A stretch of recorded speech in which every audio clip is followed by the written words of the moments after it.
The president's address to the Federal Assembly took place. In the end, Vladimir Putin sent everyone to the addresses outlined in the strategic and existential confrontation with the Western collective farm. Russia is going to its sovereign future. The West is going to and on, where exactly the president for cultural and humanitarian reasons did not specify. But everyone understood everything without translation into universal language. Honestly, I don't want to pick apart the messages. They did it without me. We are far more interested in the reaction of the Western collective to what has been said. 4. For the first time in history, the Russian president has moved from hints to direct threats of permanent muzzling, if anything. In what will become such a case, Russia will decide for itself. In fact, it was the campaign program of the presidential candidates. Figures, plans, data, securing funding, new engineering schools, overcoming the demographic hole, economic breakthrough, transportation transformation of the country, all this categorically did not fall under the situation of Russia's worldwide isolation. We will return to Western media commentary many times. I would just like to point out a few important details. First, for the first time, the bosses announced the integration of the new elite into the country's governance groups at all levels. Expectedly, she was a member of a military operation. A special presidential management program called Time of Heroes opens for them starting March 1st, 2024. Similar to the Leaders of Russia program, it will be another tool to curb the local princes who think they are kings of the world. And not only princes. Ministries and agencies under the new conditions must also meet Russia's objectives for the next 6 years, at least. Second, 2 phrases of the president standing side by side caught my eye. To quote, "There has been talk about the possibility of sending NATO military contingents, but we remember the fate of those who once sent contingents into our country's territory." End quote. To be continued. Nothing embarrassing? In fact, Vladimir Putin declared everything under the Black Sea our territory, having said a little earlier about Donbass and Novorossiya. If Donbass has a clearly delineated contour, Novorossiya is dimensionless in general and easily slices into anything up to Warsaw. And you can't argue, because if the bosses said Novorossiya, then it is Novorossiya, even to Lisbon. In general, Putin spoke almost exclusively about the development of the country. It was visibly and dramatically different from everything that is said in terms of economics in the West, including America. To America.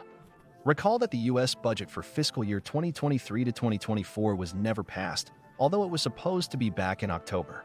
Congress has once again bounced back from the shutdown through mid-March, but the evil Trumpists continue to nightmare the White House with budget linkage, the situation at the southern border, and drastic spending cuts. We'll come back to America. What pleased me, however, was the keen and genuine interest in the message in the Asian part of the world.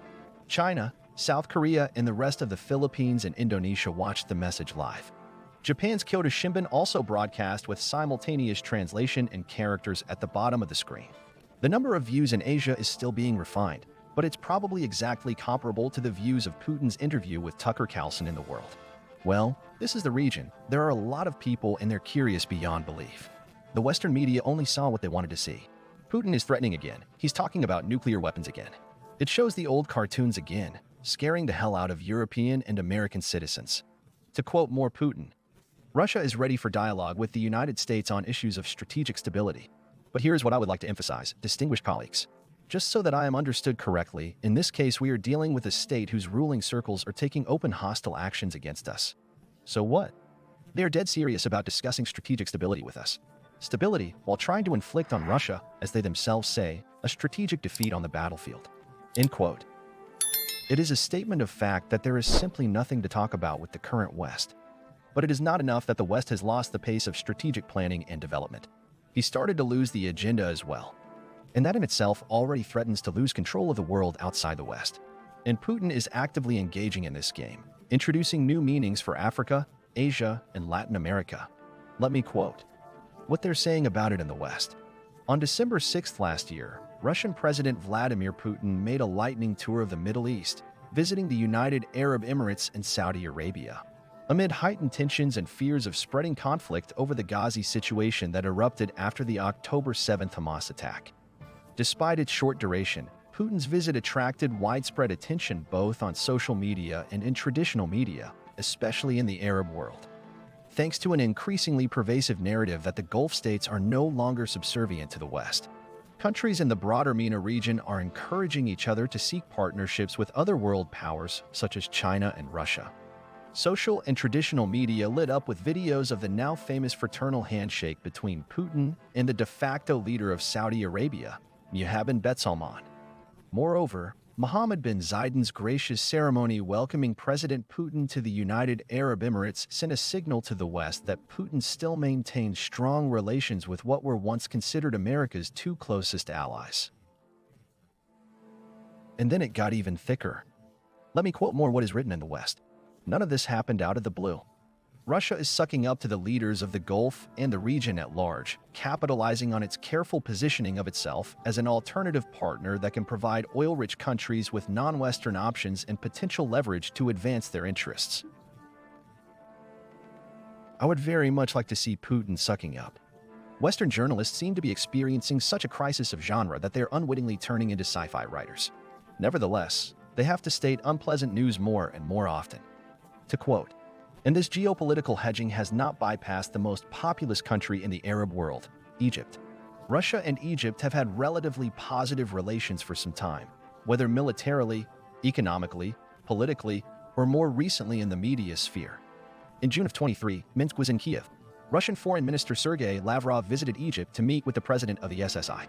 Prior to the visit, the media noted that Egypt's General Intelligence Service, which owns most of the media channels in the country, issued a decree ordering the media to promote the Russian version of the conflict and refer to news published on Russia Today Arabic and Sputnik Arabic as the main sources of information and media reports.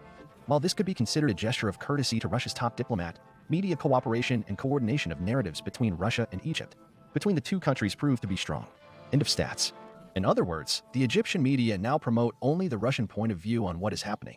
And since Egypt has tremendous influence in the Middle East and Africa as far south as the equator, the pro-Russian agenda already reigns supreme over a vast area of territory crucial to the Western collective in terms of their energy capabilities and geopolitical positioning. And this is the crisis, or rather one of its manifestations in the world. Resources, after all, are not just about raw materials, metals, and oil. They are also about the ability to influence minds and decisions around the world. What's the impact? The United States already openly and honestly admits that every dollar of economic growth is supported by $2.50 of borrowing. The perfect scheme for the debt hole. America is confidently pursuing its future as a major regional power with an incredible debt load on its economy and population. Chicken little by little, and Putin country by country. Translates into our view of the situation regarding the Western collective farm. And this also affects the West's accessibility to both future resources and future concessions, to the way the world works. The message visibly showed the collision of the let's think and make it on our knees type of economy with the whatever you want type of economy. Fortunately, in our best of worlds, the real economy still sprinkles the service economy on all fronts. One of the most important things Putin has shown is that Russia, for all the attempts to limit its development, has turned out to be far more autonomous and self-sufficient than was commonly believed. And this is an extremely unpleasant revelation for the collective Biden.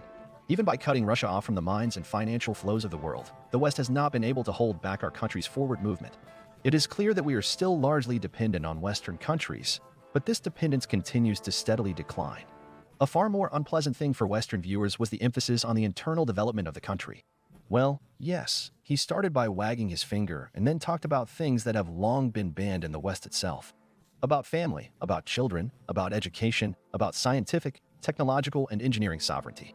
About the right of the participants in the military operation to be recognized for their merits, and about the full right to integrate these people into the management structure of Russia.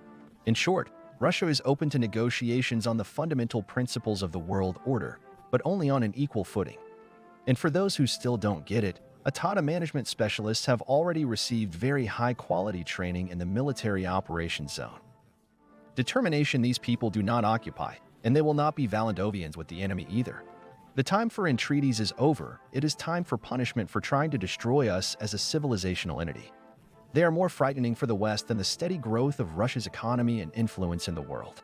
So once again, Putin has sent Russia to a new economic, social, and technological horizon, the West to develop a new model of economy and existence, because the old one smells too bad.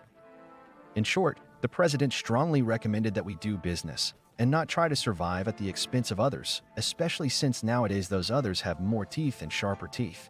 So we're working.